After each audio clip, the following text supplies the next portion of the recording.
بے غیرت نہیں ہوتا، با غیرت ہوتا۔ توحید پر چلنے والا غیرت مند ہوتا ہے۔ جو انسان غیرت سے محروم ہے سمجھ جاؤ اس کی توحید میں کمی، اس کے عقیدے میں۔ جس کو کوئی فرق نہ پڑے اس کی بیوی کس کے ساتھ گھومنے جا رہی ہے، اس کی بیٹی کہاں جا رہی ہے، اس کی بہن کہاں جا رہی ہے، جس کی غیرت، جس کے اندر غیرت مر جائے سمجھ جاؤ کہ اس کی توحید بھی مر رہی ہے۔ آئیے حدیث آپ کو سنا دیں۔ اللہ کے پیارے نبی کے صحابی ہیں، 7 دنوں بعد وہ کہتے ہیں کہ اگر میں اپنی بیوی کو کسی غیر مرد کے ساتھ دیکھ لوں گا میں اس آدمی کو مار دوں گا، قتل دوں گا۔ اگر میں تنہائی میں اپنی بیوی کو کسی غیر مرد کے ساتھ دیکھ لوں گا میں I will kill him، میں اس آدمی کو قتل کروں گا۔ صحابہ کو یہ بات بڑی بھاری لگی۔ صحابہ نے یہ بات اللہ کے رسول کے سامنے ذکر کی کہ اے اللہ کے رسول 7 دنوں بعد ایسی بات کر رہے ہیں۔ اللہ کے پیارے نبی نے فرمایا اتعجبون من غیرت الساعۃ، کیا تمہیں 7 کی غیرت پر تعجب ہو رہا ہے؟ تمہیں بڑی حیرت ہو رہی ہے کہ 7 نے ایسی بات کیوں کہہ دی؟ کان کھول کر کے سن لو، 7 سے زیادہ غیرت والا تو میں اور مجھ سے زیادہ غیرت والا اللہ ہے، اور اسی لیے اللہ تعالیٰ نے تمام فحش کاموں کو، تمام گندے کاموں کو، ہر قسم کی زناکاری کو، بدکاری کو، بے حیائی کو، لواطت کو، لڑکا لڑکی کے ناجائز تعلق، لڑکی لڑکی کے ناجائز تعلق، لڑکا لڑکا، جتنی بھی خباثت اور گندگی کی جتنی ناجائز سب کو اللہ نے حرام کیا۔ کیوں؟ اللہ غیرت والا ہے۔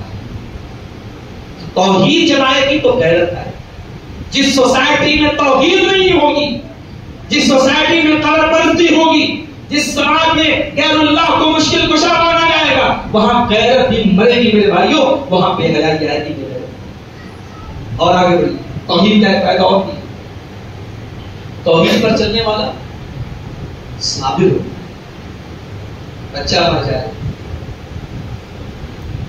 شوہر کی بیوی کا انتقال ہو جائے، بیوی کے شوہر کا انتقال، توحید پر اگر چل رہا ہے اپنی زبان کو کنٹرول کریں، اپنے جذبات کو کنٹرول کریں، آنسو آئیں گے، روئے گا، دکھ کا اظہار کرے گا، مگر کوئی ایسی حرکت نہیں کرے گا جس سے اللہ ناراض ہے۔ توحید انسان کو مضبوط بناتی ہے۔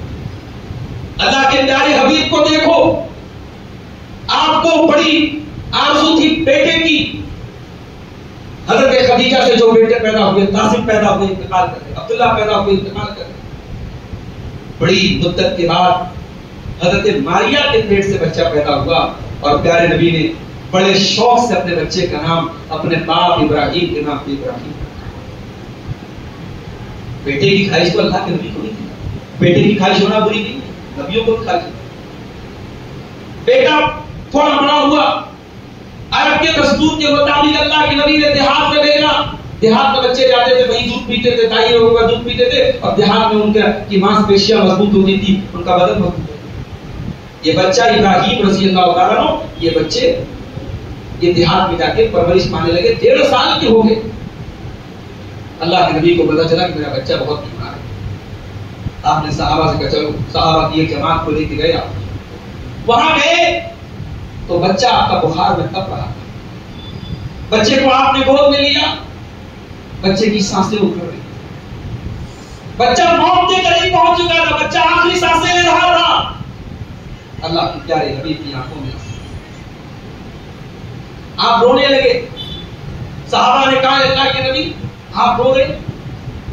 کہا کہ هذه رحمت جعلها اللہ فی قلوب عباده، اے میرے صحابہ یہ آنسو ایک باپ کے آنسو بھی تو بیٹے کے لیے نکلتے، آپ کا اپنا بیٹا آپ کی آنکھوں کے سامنے آپ کے ہاتھوں میں دم توڑ دیتا ہے، اور اللہ کے نبی روتے ہوئے کہتے ہیں ان العین تدمع والقلب يحزن ولا نقول الا ما يرضى ربنا۔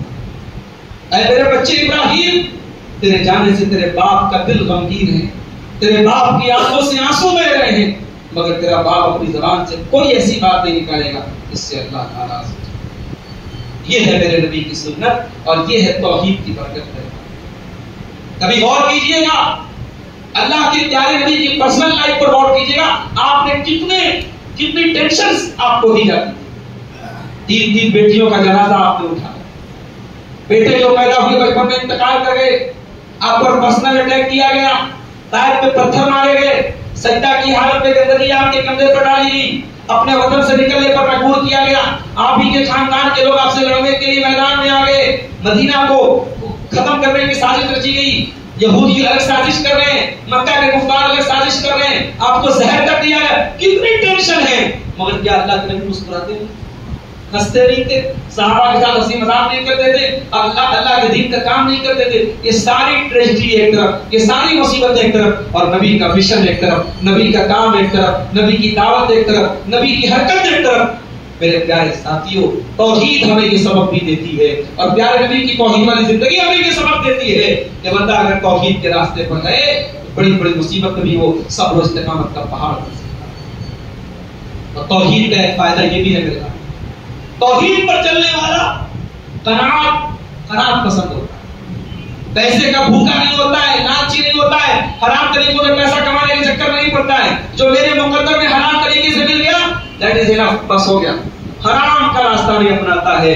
توحید پر چلنے والا یہ عقیدہ رکھتا ہے, ان ربک یبسط الرزق لمن یشاء ویقدر, میرا رب جس کو چاہتا ہے روزی کشادہ کر دیتا ہے, جس کے لیے چاہتا ہے روزی تنگ کر دیتا ہے. اللہ کو خوب پتا ہے کس کو کتنی روزی دینا ہے. میں بہتر کی کوشش کروں گا, میں بہتر کے لیے ایفرٹ کروں گا, میں بہتر کے لیے اسٹرگل کروں گا, میں حرام راستہ نہیں اپناؤں گا. میرے مقدر کی روزی مجھے ملے گی, کوئی مائی کا لال چھین نہیں سکتا ہے. توحید ایک بندے کو حرام سے بچاتی ہے, توحید ایک بندے کو قناعت.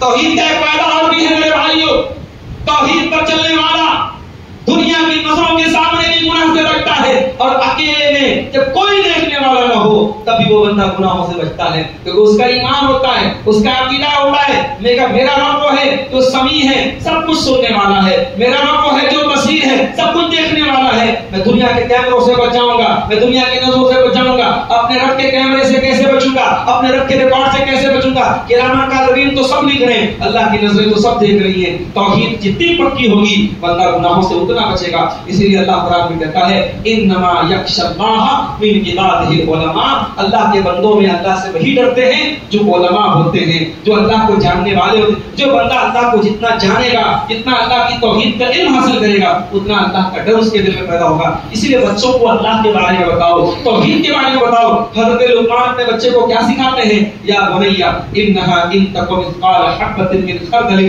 فتکن فی صخرۃ او فی السماوات او فی الارض یأتی بها اللہ. اے میرے بچے, ایک رائی کے دانے کے برابر بھی اگر کوئی چیز کسی چٹان کے نیچے ہوگی, آسمانوں میں کہیں ہوگی, زمین میں کہیں ہوگی, یأتی بها اللہ, اللہ اس رائی کے دانے کے برابر چیز کو بھی سامنے لے آئے گا. میرے عزیزوں, میرے بھائیوں, میرے بزرگوں, یہ توحید وہ چیز ہے جو آپ کے دل میں اللہ کا خوف پیدا کرتی ہے, جو آپ کو گناہوں سے بچاتی ہے. مشکل سے مشکل حالت میں بھی توحید آپ کو مضبوطی دیتی ہے, آپ کو ڈھارس بناتی ہے. توحید پر چلنے والا کبھی سوسائڈ نہیں کرتا, توحید پر چلنے والا کبھی ڈپریشن کا شکار نہیں ہوتا.